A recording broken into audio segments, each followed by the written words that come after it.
good to see again. We're going to be doing the van. Now, when I first got this van about 2 years ago, I realised there was potential for me to get around the country doing some good fishing, and I started in earnest to do the actual conversion of the van. Currently at this time it is the 4th of March.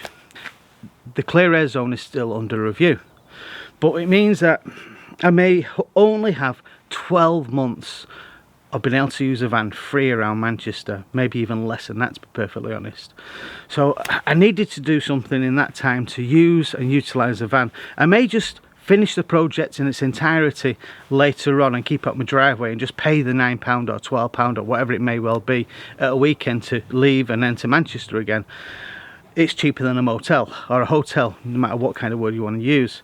Now, in that time I realised that the first conversion I did, or part conversion I did, wasn't right for my needs. Now, most people, as you can see now, have the bed at the back of the van, the sink near the front, and that works for them as a day van, but for fishing, for me, it just didn't work. So I needed to do this on the cheap, I mean as cheaply as possible, and this is what I'm doing here. I've got one of my own IKEA bedside tables, or I think it's actually, no, it's not a bedside table, it's an office table or side unit for a desk. I put the sink in the top and I'm putting a splashback on there, and that's made out of an old wardrobe. So that's an old wardrobe over there, and this is an IKEA bed which I actually got from out and about on my journeys off somebody, basically from the back garden. I noticed it while I was working, asked whether I can have the bits for it, and I duly took it. What am I going to be doing with this on a budget build? Well, I'll explain. Now, the first biggest problem I had with a fishing van for what I needed, which was mixed course and sea fishing, was storage. When I had the van set up before with the head of the bed back here and the sink over on the far door over there, that worked as a day van if you're a surfer and you pulled your kit out there and you sat in there and you had a drink of tea, coffee, or even a little drink. But for me it completely didn't work, because when you actually load the van full of fishing kit, I actually put my rods across the top up there and a sink, and when you lay down after fishing late at night, you had the bed that folded out in front of you there, right down the centre of the van. There's no room for your kit, your wellies, everything. It didn't work, it really didn't work. So I had to have brainstorm and think about what I was going to do with that. And with that then I decided to put a fixed bed here in place, going so my head can either be at the bottom or at the top, depending on how I feel, or the incline of the hill when the van's like that.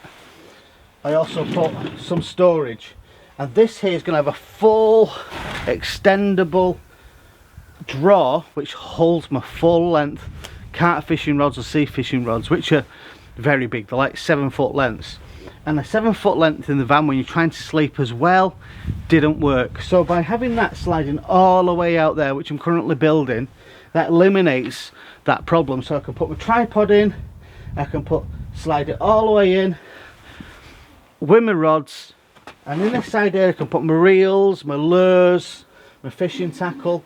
That is only a short drawer, so when this drawer comes out I'm going to build an identical drawer on the reverse of that, which I'll talk about in a minute, that goes behind that. So when that shuts down, there's another drawer at that part to hold bait and that kinds of things.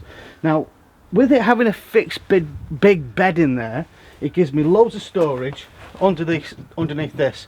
So when I've got back from fishing, I can clean up with the sink that's over there. I can go to bed relatively clean and tidy, with plenty of space to cut, clean, make a drink of tea without actually making a mess. Now, a mess was the biggest problem. When you finish late at night and you throw everything in the van, you shove it underneath the bed, you do whatever needs to be done in the old design. It wasn't right. Plain. Always when you try and do something, there's always a plane or something, isn't there? Well, I hope they're going on a nice holiday or something. We'll carry on regardless. Now, all of this has cost me about 30 quid so far in reused materials, and by repainting and trying to find a way of making it work, it works for me. So I'm not bothered if it looks professional. I am not a joiner. I am not a joiner, so I'm doing the best I can. Now, on the bed, we're using an existing mattress. I've got a sprung place for it to lie on. It's sprung, not a hardboard like you get on some rock and roll beds, but a proper bed, which I've cut down, and I can actually get the right mattress from IKEA, which is going to be 190 by 80. So it's enough for me. It's a fair enough size for me. Now I noticed a couple other YouTubers have done this and they made some shorter beds, and it's a problem because you're stuck on how you're going to lie. So that's that. Let's have a look around here.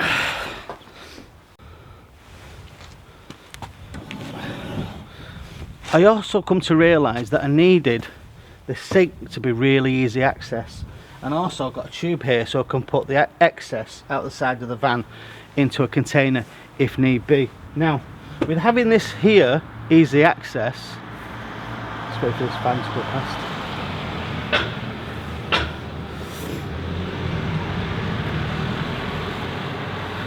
With having this here easy access, it's easier to tidy up when I've actually been fishing and clean myself up. I've got hanging pot towels and things there that can go there. I've got the water, and I've got my cooking utensils that can go in this drawer here as well.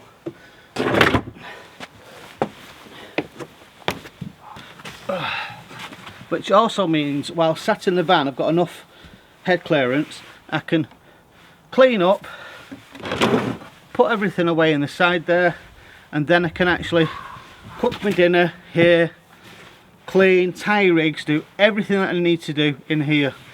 Now we've been in this point here, it gives me access to look out at the ocean looking at you now, look behind me when I'm in bed, or with the back doors wide open I can look directly out towards the sea.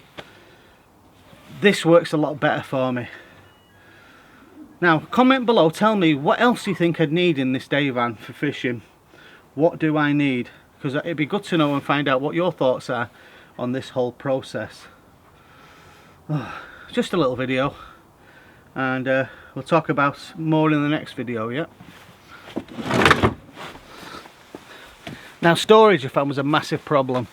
It was a massive problem, and with having this as a solid bed here, it then gave me the option, which I'm still building now, to put more storage underneath the bed.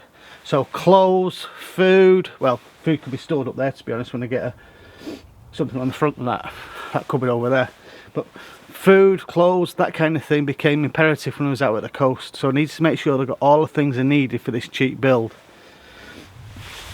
So now I can store things in there very easily, like so, in there. Get 3 of them there, and I've extended it out a little bit with that little platform there so I can slide it out without having the need to put in drawers on there, if that makes sense.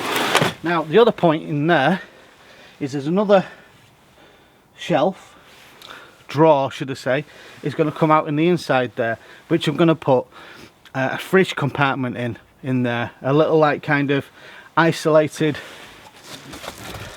foamed foiled area to store my bait in, which also works out really well for the boilies when you go carp fishing, for instance. You got that frozen bait that needs to be kept there, and by putting a small fan in there, which I'll do in the future, I'll be able to actually keep that refrigerated, because I've got 2 sets of power inverters. These actually convert the 12 volt to 240 volt. So I've got one there for the fridge, which is going to go in the back there, and I've got 7,000 volts over on the other side of the van there for hair dryers for girls, charging your phones, TV, radio, charging my batteries up for the camera kit and that kind of thing. So that is part 1 of what I'm doing with my van on the cheap. It's going to cost me a little bit more money. Got to get some things from IKEA, brilliant IKEA. Some of the stuff I've got in there for fan conversions are phenomenal, but literally it's a little bit rough. It's not professional. I'm not a joiner, but this is going to be a lot better for me for doing the filming. So in the last 30 days, instead of me going out doing filming, I've been concentrating on trying to sort the van out for fishing for the next 12 months. Now you think this through. If the van gets scrapped, this van here, because of the clear air zone, this is an 08 Vito, it's had its time, it's had its value. And an Airbnb, 70, 80, £200 for the weekend for an Airbnb. So I've only spent £200 on the conversion here through using reclaimed bits and pieces like the bed frame, like my bait containers I used to use for storing my bait when I'm making bait, or drying bait should I say, when I used to make boilies. All that becomes a lot better. So on that note, I'll see you on the next video when I sanded all the timber down, I cleaned it all up, I put the mattress in, I put the shelf in for the rods, and you can see its entirety, and then I get some fishing done from the van, which means I can do full weekends, disappearing, self-sufficient. Oh, I need to talk about something else as well. The other thing I'm doing as well is I've not put any glass in the side of the van whatsoever. No stickers saying it's a camper van, because that's stealth camping. When you actually go to some areas at the coastline throughout the UK, they don't actually like campers. They don't like wild camping. So when I go to sleep in this at night time, it's just a van. That's it. Can't beat that, can you? And you can't actually move on because it's a van.